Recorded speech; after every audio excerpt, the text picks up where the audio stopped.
Hello दोस्तों, नमस्कार। कैसे हैं आप सभी? आशा करते हैं आप लोग बहुत अच्छे होंगे और आपकी तैयारी बहुत अच्छे से चल रही होगी। आज प्रैक्टिस सेट नंबर 3 है आपका, जो टेक्स्ट बुक का हम जीके जीएस का करवा रहे हैं लगातार आपको, उसका सेट नंबर 3 है। और साथ में हम आपके साथ में डिस्कस करेंगे आज ज्ञानपीठ पुरस्कार। आपका लास्ट टाइम उसका रिवीजन भी हो जाएगा। 38 प्रश्न रहेंगे जीके जीएस के, उसके बाद में ज्ञानपीठ पुरस्कार रिवीजन करवा देंगे। लगभग ये 15 से 16 मिनट लगेंगे आपके। तो इस वीडियो को पूरा अंत तक देखना, और चैनल पर नए हैं तो चैनल को सब्सक्राइब करके ज़रूर जाना, क्योंकि यहीं से हमको मोटिवेशन थोड़ा बहुत मिलता है। और अंतिम समय में जो हम पढ़ा रहे हैं आपको, एकदम बेस्ट कंटेंट हम आपको दे रहे हैं डेली। और 10-15 मिनट में आपको कोई क्लास नहीं करवा रहा होगा। हर व्यक्ति आपको 1-1.5 घंटा ख़राब करता है, उसमें दे क्या जाता है आपको 50 क्वेश्चन, और उतने ही क्वेश्चन हम आपको 10 से 15 मिनट में करवा रहे हैं। और आप कोशिश किया करो, यदि आप धीरे धीरे ना देख पाओ तो डबल स्पीड में लगा के देख लिया करो, उससे भी आपका समय बच जाएगा। तो बहुत ज़्यादा 10 मिनट ख़राब होंगे आज के सेट में आपके। अगर डबल स्पीड में लगाएंगे तो और कम भी समय लगेगा, ठीक है। तो शुरुआत हम लोग करेंगे प्रश्न संख्या 1 से। COP 29 शिखर सम्मेलन 2024 की मेज़बानी कौन सा देश करेगा? तो COP 29 की जो मेज़बानी करेगा, ऑप्शन नंबर इसका बी राइट हो जाएगा, अजरबैजान। अगला क्वेश्चन है 2 नंबर, एपी कल्चर क्या है? एपी कल्चर किससे संबंधित है? तो एपी कल्चर जो है संबंधित है, इसका ऑप्शन नंबर सी सही हो जाएगा, मधुमक्खी का संवर्धन से। आगे देखेंगे 3 नंबर जो क्वेश्चन है, नोमैडिक एलिफेंट अभ्यास किन देशों के बीच में होता है? तो 3 नंबर जो क्वेश्चन है उसका जो राइट आंसर हो जाएगा, ऑप्शन नंबर डी सही हो जाएगा, भारत और मंगोलिया। आगे चलेंगे 4 नंबर, 5 नंबर, 6 नंबर। देखो जीएसटी मैंने आज पीडीएफ डाली थी टेलीग्राम पर, और जीएसटी का क्वेश्चन भी यहाँ पर पूछ लिया गया। तो 4 नंबर क्वेश्चन है, वर्ष 1991 की नई आर्थिक नीति के बाद से किस उद्योग ने भारतीय अर्थव्यवस्था के विस्तार का नेतृत्व किया? ठीक है। 4 नंबर जो क्वेश्चन है इसका राइट आंसर हो जाएगा, ऑप्शन नंबर सी, सेवा। फिर अगला क्वेश्चन है 5 नंबर, म्यांमार देश की राजधानी क्या है? 5 नंबर इसकी राजधानी हो जाएगी नेपिडा। फिर अगला देखेंगे 6 नंबर, जीएसटी भारत में लगाया जाने वाला एक अप्रत्यक्ष कर है। जीएसटी का पूर्ण रूप क्या है? तो इसका पूर्ण रूप क्या है? इसका पूर्ण रूप हो जाएगा option number B, goods and services tax, माल एवं सेवा कर। और इसमें जो है दरें कितनी होती हैं? 0, कल मैंने बताई थी आपको, 5, 12 और 18 और 28, ठीक है। सबसे जो है उच्चतम दर है वो 28 है। 1 जुलाई कब लागू हुई? 1 जुलाई 2017, ठीक है। ये जीएसटी लागू हुई भारत में। आगे देखेंगे हम लोग 7 नंबर क्वेश्चन और 8 नंबर और 9 नंबर। 7 नंबर क्वेश्चन है, निम्नलिखित में से मौर्य साम्राज्य का अंतिम शासक कौन था? तो 7 नंबर जो क्वेश्चन है इसका राइट आंसर हो जाएगा, ऑप्शन नंबर डी, बृहद्रथ। अगला है 8 नंबर, कौन सी धारा किसी महिला के पति या पति के रिश्तेदार द्वारा उसके साथ क्रूरता करने का प्रावधान करती है? तो डीपी एक्ट वाला पूछा है, जो जैसे कहीं आपके आस पड़ोस में बहुत सारी घटनाएं आपने देखी होंगी, जहाँ पर कोई जैसे किसी की पत्नी अगर लटक रही या जहर खा लिया तो उसके जो है ससुराल वाले, लड़के के ससुराल वाले उस पर दहेज प्रथा लगा देते हैं। तो उसमें कौन सी धारा लगती है? उसमें धारा लगती है 498A। यदि वह महिला मर जाती है तो उसके लिए पहले लगती थी 304। अब पता नहीं कौन सी धारा चेंज हो गई है थोड़ा बहुत, तो उसको देखना पड़ेगा कि कौन सी मृत्यु के कारण जो है कौन सी धारा लगती है, ठीक है। बाकी 498A जो है डीपी एक्ट की धारा है। आगे देखेंगे 9 number question, 9 number, 10 number, 11 number, ठीक है। 9 नंबर क्वेश्चन है, उत्तर प्रदेश में चाइल्ड हेल्पलाइन नंबर। देखो हर सेट में एक हेल्पलाइन नंबर मिल रहा है आपको। कल परसों मैंने एक पढ़ाया, उसके पहले एक पढ़ाया, उसके पहले एक पढ़ाया, ठीक है। लगातार आपको हेल्पलाइन नंबर का भी रिवीजन यहाँ होता चला जाएगा। तो 9 नंबर जो है हेल्पलाइन नंबर चाइल्ड वाला कौन सा है? 9 नंबर का जो राइट आंसर होगा, ऑप्शन नंबर सी सही हो जाएगा, 1098। और ये 1076 जो है ये मुख्यमंत्री हेल्पलाइन नंबर है। कौन सा? मुख्यमंत्री हेल्पलाइन नंबर। ये पूछा भी जा चुका है अभी 17-18 तारीख को जो पेपर हुआ था यूपीपी का, तो उसमें मुख्यमंत्री हेल्पलाइन नंबर पूछा भी गया था। और 112 आप लोग समझते ही हैं किसके लिए है। 10 नंबर क्वेश्चन है, निम्नलिखित में से किस संगठन का भारत जो है सदस्य नहीं है? तो 10 नंबर है, इसका राइट आंसर होगा ऑप्शन नंबर बी, आसियान का भारत जो है सदस्य नहीं है। फिर अगला देखेंगे 11 नंबर, किसकी जयंती को अंतर्राष्ट्रीय अहिंसा दिवस के रूप में मनाया जाता है? तो 11 नंबर है, इसका राइट आंसर होगा option number B, Mahatma Gandhi. आगे देखेंगे 13 नंबर, 14 12, 13, 14। निम्नलिखित में से कौन लोकप्रिय कविता झांसी की रानी के कवि या कवित्री हैं? तो 12 नंबर है इसका राइट आंसर हो जाएगा option number D, Subhadra Kumari Chauhan. आगे देखेंगे 13 नंबर, निम्नलिखित में से कौन सा संक्रामक रोगों का उदाहरण नहीं है? जो संक्रामक रोगों का उदाहरण नहीं है उसका राइट आंसर हो जाएगा ऑप्शन नंबर सी, मधुमेह। अगला देखेंगे 14 नंबर, भारत का दक्षिणी भाग क्षेत्र के अंतर्गत आता है, किसके अंतर्गत आता है? तो 14 का जो राइट आंसर होगा ऑप्शन नंबर ए, उष्ण कटिबंधीय। ठीक है, आगे देखेंगे 15 नंबर और 16 नंबर। ठीक है, 15 नंबर क्वेश्चन है, कालातीत भारतीय उपन्यास देवदास। देवदास बहुत ज़्यादा आपने मूवी भी देखी होगी। ठीक है, किसके द्वारा लिखा गया है? ये शरत चंद्र चट्टोपाध्याय द्वारा लिखा गया है। ऑप्शन नंबर इसका डी सही हो जाएगा। ठीक है, उसके बाद में 16 नंबर जो क्वेश्चन है, उत्तर प्रदेश में बेसिक शिक्षा प्रबंधन की जिम्मेदारी पंचायत राज को कब हस्तांतरित की गई? ठीक है, आगे इसके आंसर दिए गए हैं जो है 1999, 97, 91 और 93। तो इसका जो राइट आंसर हो जाएगा वो ऑप्शन नंबर ए सही हो जाएगा, 1999। ठीक है, आगे देखेंगे 17 नंबर, 18 और 19 नंबर। 17 नंबर क्वेश्चन है, जनवरी 2024 में किस भारतीय नौसेना के युद्धपोत ने अदन की खाड़ी में अपहृत ईरानी जहाज को बचाया? तो 17 का जो राइट आंसर हो जाएगा ऑप्शन नंबर इसका बी सही हो जाएगा, INS सुमित्रा। आगे देखेंगे, गैल्वनीकरण की पतली परत चढ़ाकर लोहे को जंग लगने से बचाने की एक विधि है। ठीक है, किसके द्वारा जंग जो है लगने से बचाया जाता है? तो 18 का जो राइट आंसर होगा जिंक द्वारा। अगला देखेंगे 19 नंबर, किसकी अनुशंसा पर भारतीय संविधान में मौलिक कर्तव्य जोड़े गए? तो ये स्वर्ण सिंह समिति थी, इसके जो है अनुशंसा पर जो है मौलिक कर्तव्य जोड़े गए थे। और 19 नंबर का क्वेश्चन जो है 19 नंबर जो है इसका राइट आंसर हो जाएगा ऑप्शन नंबर डी। ठीक है, आगे देखेंगे 20 नंबर है क्वेश्चन, ये मैचिंग वाला क्वेश्चन है। 20 नंबर का जो राइट आंसर होगा ऑप्शन नंबर ए सही हो जाएगा। पहले का चरकुला ब्रज का हो जाएगा। ठीक है, ब्रज का। और फिर बी का हो जाएगा 3। ठीक है, बी का जोगिनी जो है ये अवध का हो जाएगा। फिर हो जाएगा सी का 1 ख्याल हो जाएगा बुंदेलखंड का, और कठफोड़वा हो जाएगा पूर्वांचल का। ठीक है, आगे देख लीजिए 21 नंबर, 22 नंबर। 21 नंबर क्वेश्चन है, उद्योगों का आधुनिकीकरण किस पंचवर्षीय योजना का एक प्रमुख बिंदु था? 21 नंबर है, उसका जो राइट आंसर होगा ऑप्शन नंबर इसका डी सही हो जाएगा, 8वीं पंचवर्षीय योजना। और 8वीं पंचवर्षीय योजना की अवधि क्या थी ये आप लोग कमेंट कर देना यदि आपको जानकारी हो तो। अगला देखेंगे 22 नंबर, निम्न में से किसमें एसिटिक अम्ल उपस्थित होता है? तो 22 का जो राइट आंसर होगा ऑप्शन नंबर बी, सिरके में एसिटिक अम्ल जो है उपस्थित होता है। और चींटी के डंक वाला मैंने कल क्वेश्चन कराया था, आप लोग कमेंट करिए कौन सा जो है इसमें पाया जाता है। आगे देखेंगे 23 नंबर और 24 और 25 नंबर। ठीक है, 23 नंबर क्वेश्चन है, वर्ष 2024 के चुनाव में बांग्लादेश की प्रधानमंत्री शेख हसीना को किस कार्यकाल के लिए चुना गया? 23 नंबर का जो राइट आंसर होगा ऑप्शन नंबर ए सही हो जाएगा, 5वें कार्यकाल के लिए। RBI द्वारा अब तक का सर्वाधिक मूल्य वर्ग का नोट कौन सा छापा गया? 24 नंबर जो क्वेश्चन है इसका राइट आंसर होगा option number B, 10,000।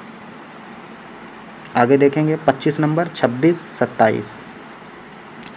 25 number question है, भारत में दूध सागर जलप्रपात कहाँ स्थित है? तो इसका राइट आंसर होगा ऑप्शन नंबर ए, भारतीय राज्य गोवा और कर्नाटक की सीमा पर। ठीक है, 25 नंबर का। 26 नंबर क्वेश्चन है, भूमि उत्तराधिकार के मामले में यदि मामला विवादित है तो उत्तराधिकार के अधिकारों को रिकॉर्ड कौन दर्ज करता है? 26 का जो राइट आंसर होगा ऑप्शन नंबर इसका सी सही हो जाएगा, राजस्व निरीक्षक। राजस्व निरीक्षक किसको कहते हैं? लेखपाल को कहते हैं। ठीक है, आगे देखेंगे 27 नंबर, निम्नलिखित में से कौन सा शब्द UPPRB जो अपनी प्रोन्नति बोर्ड वाली वेबसाइट है उसी का नाम है, UPPRPB के लोगों में कौन मौजूद नहीं है? दक्षता, पारदर्शिता, विश्वसनीयता और मानवता। तो 27 का जो राइट आंसर होगा ऑप्शन नंबर डी, मानवता। देखो ये वाला देखो राजस्व संहिता से भी क्वेश्चन आ गया और पुलिस वाला भी आ गया। ठीक है, हर प्रकार के इसमें क्वेश्चन दिए गए हैं इस सेट में, तो ये एकदम पेपर पैटर्न पर है इसलिए हम करवा रहे हैं आपको। 28 नंबर है, महाराष्ट्र में भक्ति आंदोलन का प्रणेता किसे माना जाता है? 28 का जो राइट आंसर होगा option number B, Gyaneshwar. 29 number है, वर्ष 2024 जनवरी 2024 में भारत ने निम्नलिखित में से किस देश के साथ डिजिटल सार्वजनिक बुनियादी ढांचे पर समझौता ज्ञापन हस्ताक्षर किए? तो 29 का जो राइट आंसर होगा ऑप्शन नंबर सी क्यूबा। आगे हम लोग देखेंगे अब क्वेश्चन नंबर 30। क्वेश्चन नंबर 30 है जो 30, 31, 32। भारत ने सबसे पहले किस देश से कच्चे तेल की खरीद के लिए रुपए में भुगतान किया? तो 30 नंबर का जो राइट आंसर है वो डी हो जाएगा, संयुक्त अरब अमीरात, यूएई। अगला देखें 31 number, Loknayak Jayaprakash Narayan national institute of criminology and forensic science. ठीक है, आगे देखेंगे लोकनायक जयप्रकाश नारायण राष्ट्रीय अपराध विज्ञान और फॉरेंसिक विज्ञान संस्थान किस शहर में स्थित है? 31 का जो राइट आंसर हो जाएगा वो हो जाएगा नई दिल्ली, बी आंसर। ठीक है, बौद्ध संघ के लिए बनाए गए नियम नामक पुस्तक लिखे गए हैं, किस पुस्तक में लिखे गए हैं? 32 का जो राइट आंसर हो जाएगा वो हो जाएगा Vinaya Pitaka, option number C सही हो जाएगा। 30, 31, 32 क्लियर हो गए। आगे देखिए 33, 34, 35। पुलिस अपने मुख्यालय और देश के सभी जिलों में व्हाट्सएप चैनल का विमोचन करने वाली पहली पुलिस में से एक है। कौन सी पुलिस है, किस राज्य की, जिसने व्हाट्सएप चैनल का विमोचन किया? तो 33 नंबर का राइट आंसर हो जाएगा option number B Uttar Pradesh. 34 number है, निम्नलिखित में से किस बंदरगाह का नाम बदलकर श्यामा प्रसाद मुखर्जी बंदरगाह कर दिया गया? 34 नंबर जो है इसका राइट आंसर होगा बी कोलकाता। 35 नंबर है, निम्नलिखित में से किस अधिनियम को भारतीय संविधान का अग्रदूत माना जाता है? तो 35 का जो राइट आंसर होगा वो हो जाएगा ऑप्शन नंबर डी भारत सरकार अधिनियम 1935। लगभग बहुत ज़्यादा 60-70% तो इसी से संविधान जो लिया गया है 1935 से ही, सब कुछ तो इसी का दिया गया है उसमें संविधान में। ठीक है, अगला देखेंगे 36, 37, 38 क्लियर हो गए आपके 38 प्रश्न। अमृतसर के जलियांवाला बाग में भीड़ का नरसंहार जो है कब हुआ था? 13 अप्रैल 1919। और ठीक है, जलियांवाला बाग कांड कब हुआ? 13 अप्रैल 1919। आगे देखेंगे शाही न्याय पाने के लिए आगरा में जंजीर-ए-अदल की स्थापना किसने की? 37 नंबर जो है इसका जो राइट आंसर होगा वो हो जाएगा ऑप्शन नंबर सी जहांगीर। फिर आगे देख लीजिए आप कैग, कैग का पूर्ण रूप क्या है? 38 नंबर है, कैग का पूर्ण रूप है ऑप्शन नंबर डी सही हो जाएगा नियंत्रण महालेखा परीक्षक। और वर्तमान में कौन है नियंत्रण महालेखा परीक्षक? आप लोग कमेंट कर देना। इसकी फुल फॉर्म है कंप्ट्रोलर एंड ऑडिट जनरल। ठीक है, आपके 38 प्रश्न बहुत ही कम समय में पूरे हो गए, आपने अच्छे से कर लिए होंगे। और 1 से 2 बार आप इसका रिवीजन करते रहिए लगातार जो है सेटों का। और पीडीएफ इसकी जो है हम टेलीग्राम पर डाल देंगे, तो वहाँ से आप एक बार रिवाइज कर लेना, सारे प्रश्न आपके तैयार होते चले जाएंगे। ठीक है, कॉप वाला पहला क्वेश्चन जरूर भूलना मत, अजरबैजान वाला, और उसका कॉप 30 है जो ब्राज़ील में होगा। ठीक है, 28 पहले हो चुका है, तो ये बहुत इंपॉर्टेंट प्रश्न है, पहला प्रश्न था। ठीक है, अब हम लोग चलते हैं ज्ञानपीठ पुरस्कार पर। ठीक है, तो थोड़ा छोटा कर लेते हैं ज्ञानपीठ पुरस्कार। ठीक है, इसको इतना कर लेते हैं, ठीक, जितने में हमको पढ़ने में आसानी हो जाए। ज्ञानपीठ पुरस्कार जो है यहाँ से चलते हैं। ज्ञानपीठ पुरस्कार के संस्थापक कौन है? शांति प्रसाद जैन, साहू शांति प्रसाद जैन। आगे पढ़ेंगे भारतीय ज्ञानपीठ श्रीमती रमा जैन न्यास द्वारा भारतीय साहित्य के लिए दिया जाने वाला सर्वोच्च पुरस्कार है। इसका गठन 22 मई 1961 को हुआ था। ठीक है, भारत का कोई भी नागरिक जो 8वीं अनुसूची में बताई गई 22 भाषाओं में से किसी भाषा में लिखता हो इस पुरस्कार के योग्य है। मतलब 22 भाषाओं में किसी भाषा के लिए आप लिखोगे तो उसके लिए आप योग्य हो। आगे देखेंगे इस पुरस्कार में वर्ष 2005 में 7 लाख रुपए और वर्तमान में 11 लाख रुपए। कितने वर्तमान में कितने रुपए दिए जाते हैं? 11 लाख रुपए धनराशि, प्रशस्ति पत्र और वाग देवी की कांस्य प्रतिमा दी जाती है। तो आपको याद रखना है 11 लाख रुपए आपको, और वाग देवी की प्रशस्ति प्रतिमा जो है कांस्य की, ये दी जाती है वर्तमान में, ये याद रखना है। 1982 तक, ये बहुत इंपॉर्टेंट लाइन है, यह पुरस्कार लेखक को किसी कृति के लिए दिया जाता था, लेकिन इसके बाद से यह लेखक के भारतीय साहित्य में संपूर्ण योगदान के लिए दिया जाने लगा। ठीक है, और कुल कितनी जो है भाषाओं में दिया जाता है? ये दिया जाता है 22 + 1 23 भाषाओं में। ठीक है, कुल 23 भाषाओं में जो है दिया जाता है। आगे देखेंगे ज्ञानपीठ पुरस्कार, अब यहाँ से चलते हैं हम लोग। देखो जितने भी इम्पॉर्टेंट हैं वो मैंने मार्क कर दिए हैं, उनको आपको ज़रूर याद करना। जैसे पहला तो सबको याद ही करना है, ठीक है। गोविंद जी शंकर कुरूप है, इनका शॉर्ट नेम है जी शंकर कुरूप और पूरा नाम है गोविंद शंकर कुरूप। मलयालम के इनको जो सबसे पहले 1965 में दिया गया, ठीक है। उसके बाद में आपको ये वाला दूसरा नंबर का छोड़ देना है। उसके बाद में याद करना आपको हिंदी वाले, जैसे चिदम्बरा के लिए सुमित्रानंद पंत को शुरुआत हुई हिंदी के लिए 1968 में, बहुत इंपॉर्टेंट, सबसे पहले यही पूछा जाता है। फिर उसके बाद में अगर उर्दू के लिए पूछा जाए तो फिराक गोरखपुरी को, ये भी इम्पॉर्टेंट है। फिर हिंदी के लिए पूछा जाए तो रामधारी सिंह दिनकर 1972 में हिंदी के लिए, ठीक है। उसके बाद में देखेंगे, उसके बाद में फिर आशापूर्ण, अगर किसी महिला के लिए पूछा जाए कि प्रथम महिला ज्ञानपीठ से सम्मानित, तो आशापूर्णा देवी हो जाएंगी, इसलिए ये भी इम्पॉर्टेंट है। फिर आगे देखेंगे कितनी नाम कितनी बार के लिए अज्ञे जी को हिंदी में दिया गया 1978 में, ठीक है। आगे देखेंगे, हिंदी वाले तो आपको छोड़ने ही नहीं है। फिर आगे देखेंगे ये वाला कागज ते कैनवास अमृता प्रीतम, उर्दू और पंजाबी और हिंदी, ये बहुत इंपॉर्टेंट है। जब अलग भाषा के लिए दिए जाते हैं तो इम्पॉर्टेंट हो जाते हैं। फिर अगला जो है यामा के लिए दिया गया है महादेवी वर्मा को 1982 में, बहुत इंपॉर्टेंट, बहुत बार पूछा जा चुका। फिर यहाँ से क्या हुआ, अब जो है एक कृति के लिए ना देकर संपूर्ण साहित्य के लिए दिए जाने लगे, ठीक है। इसके बाद में 1982 तक जो दिए गए हैं वो किसी कृति के लिए दिए जाते थे, वो हिंदी की है, पंजाबी की है, ठीक, गुजराती कौन सी है। अब क्या हुआ, अब संपूर्ण साहित्य के लिए दिए जाने लगा, कब से, 1982 से। फिर जो है शुरू हो गए, नरेश मेहता को 1992 में मिला, फिर वासुदेव नायर को मलयालम के लिए 95 में, निर्मल वर्मा को मिला है 1999 में, और निर्मल वर्मा को जो है साहित्य अकादमी पुरस्कार किस कृति के लिए मिला है, ये आप लोग कमेंट करना। साहित्य अकादमी में पूछ रहा हूँ, ठीक है। ये तो ज्ञानपीठ मिला है 99 में। फिर कुंवर नारायण को मिला है 2005 में, और अमरकांत और श्रीलाल शुक्ल को 2009 में मिला है एक साथ में, ठीक है। फिर अगला देखेंगे, केदारनाथ सिंह को मिला है 2013 में ज्ञानपीठ पुरस्कार संपूर्ण साहित्य के लिए। आगे देखेंगे,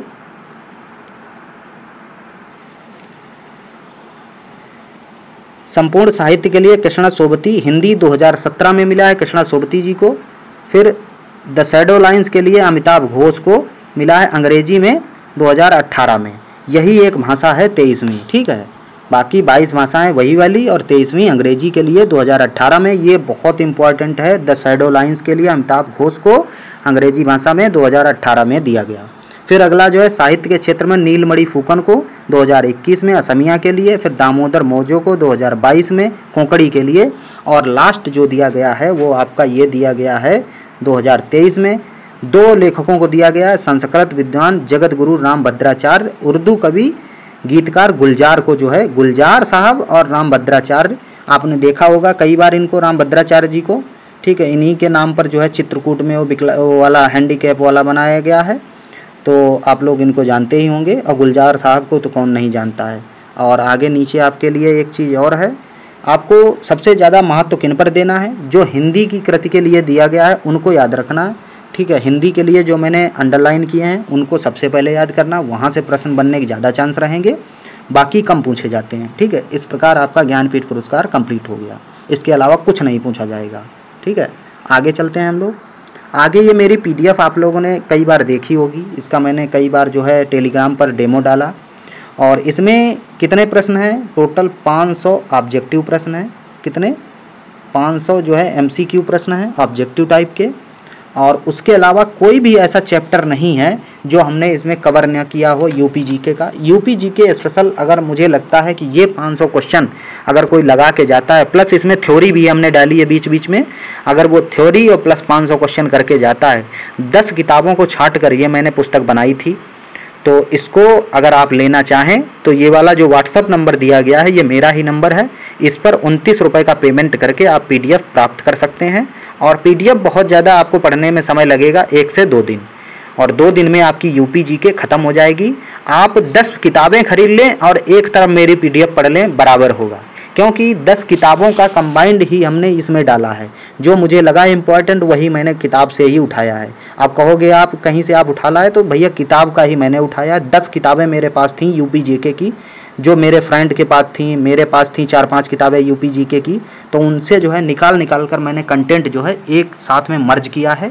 500 ऑब्जेक्टिव प्रैक्टिस के लिए हैं, प्लस थ्योरी है, और बहुत अच्छा कंटेंट है। इसके रिव्यू जो है आपको देखना है तो टेलीग्राम मेरा है, उसकी लिंक जो है वीडियो के डिस्क्रिप्शन बॉक्स में हम पिन कर देंगे, तो वहाँ से टेलीग्राम ज्वाइन करके आप लोग इसका डेमो देख सकते हैं और इसको ले सकते हैं। लेने के लिए आपको क्या करना होगा, ये वाला जो व्हाट्सअप नंबर दिया गया है, इसी नंबर पर जो है पेमेंट कर देना है, और पेमेंट करके उसका स्क्रीनशॉट इसी नंबर के व्हाट्सअप नंबर पर भेज देना। आपको PDF तुरंत थोड़ी देर बाद मिल जाएगी, आपको कुछ नहीं करना पड़ेगा, ठीक है, ना किसी के पास कॉल करनी पड़ेगी और ना ही आपके जो है कुछ करना पड़ेगा, ठीक है।